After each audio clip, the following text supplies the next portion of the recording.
Hello, fellow players of Hero Wars. I'm Jay. Welcome to Jay vs. Hero Wars. Today we have the Great Storm event for Facebook and web. So without further ado, let's check it out.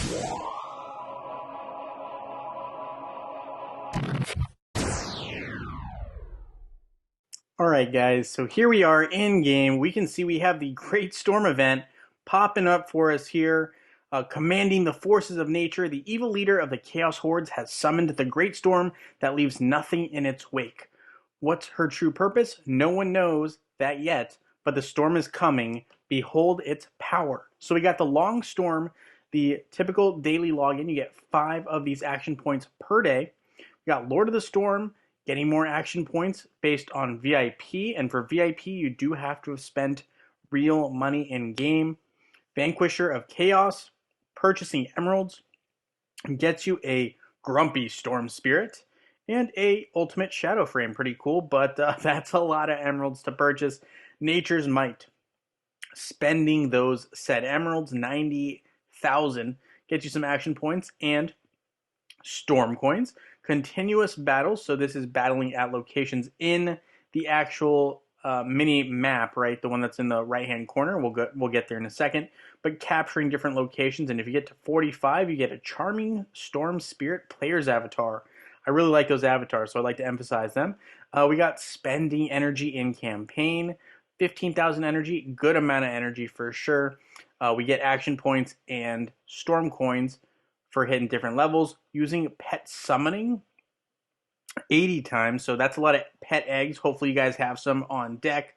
We got action points and storm coins up for grabs, and finally reward for courage, opening chests in the Sanctuary Adventure. So this is your regular pet adventures, not related to this map here, right? So that would be this little guy right here.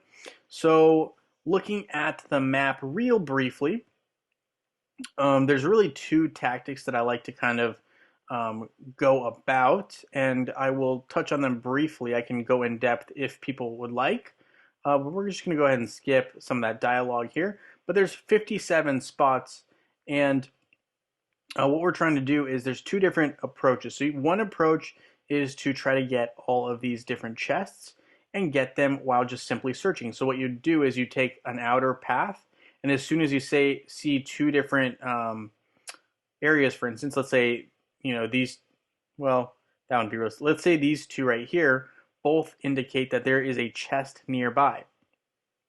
Now, if that's the case, I would probably try to approach 20, but I wouldn't go straight to 20 because I would want to kind of make sure that it's not at 30. Although if both of these are saying there's a chest nearby, good odds you're going to be right at 20 because they both are connected to it, unless there's 2 chests here. But basically what I do is I kind of go around the map. I can kind of start it here, but I go around the map and search for different areas where a chest is located. So that's one approach. Another one is to simply just do all of the map. So to do that, you would just want to stay on the outside and then work your way in towards the center of the map. Those are really kind of the 2 main ways to go about it. So you just kind of go in that odd, I'm going to call it like a star shape almost. So here we're just kind of going to beat this guy here. And so once we do that, we're going to skip the dialogue. We're going to kind of go around the map here. We're going to go around the outer half. It doesn't matter if you go clockwise or counterclockwise. As long as you get all of the, I guess, spots, right? Then you should be good if that's what you're trying to do. So those are kind of the 2 main approaches I would probably advise. So here you can see it says a chest is nearby, but it could be any of the 4 that are connected, or 5 connected to this one spot. So instead of me, going all crazy here, I'm going to stick with the outside plan. And the reason I'm doing that is because, again, I personally will probably try to complete all of it. But if you don't have, necessarily the intent of completing all of the pet adventure during this event, you might be better off. Oh, we got lucky. So there was a chest here.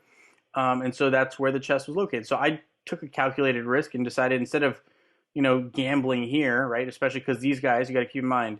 So this guy has a low buff, right? 20. But these guys, 210, 200, those are some high level buffs. And if you go to 20, In this case, you are able to go to 9, but that is not always the case depending on where you are on this map. So for instance, if I went from, well, those are not good examples either. But I guess for instance, if I was at 17 here and I went to 21, then going to 20, this would be a backtrack because now I'm losing turns because I'd have to either capture 21 or 17. So it's an extra move you don't want to do. So you don't want to like take a gamble and say, oh, I think it's at 21, not at 20, and take a shortcut here and miss a chest just to try to save one spot. So just that's my advice there. I mean, I'd rather just take a cautious route and just make sure that I get my chest, because these chests always have a lot of coins in them, which is really what you're trying to get. You're trying to get coins so that you can go to the merchant and trade in for what you want. Storm Legacy chests, I think, are a great value. Pet Soul chests are another great value. So these are kind of the two chests that I would go for. I don't need any more Pet Soul chests because, well, I might collect them, but in terms of the pets that are out now, I currently have all of the pets to absolute. So I would probably go for Storm Legacy chests personally because I still need a lot of eggs for the 80 that are required for this event. But other than that, I mean, a lot of these guys I can just kind of purchase using the Chaos Particles. But if I want to save on Chaos Particles, I could definitely purchase them here. I personally would probably lean towards Storm Legacy chests. I'm not a big believer in buying these stones when, you know, that's two chests of the Pet Soul chest, which is 10 Soul Stones right there. So, and I think Soul Stones are harder to get. You know, eggs for me, with my luck, I get like one Pet Soul Stone in every egg. So can be rough out there, but that is kind of an outlook of the overall Great Storm event. So with that being said, guys, thank you so much for watching this video. Hit that thumbs up button and subscribe, and I look forward to seeing you guys all in Dominion.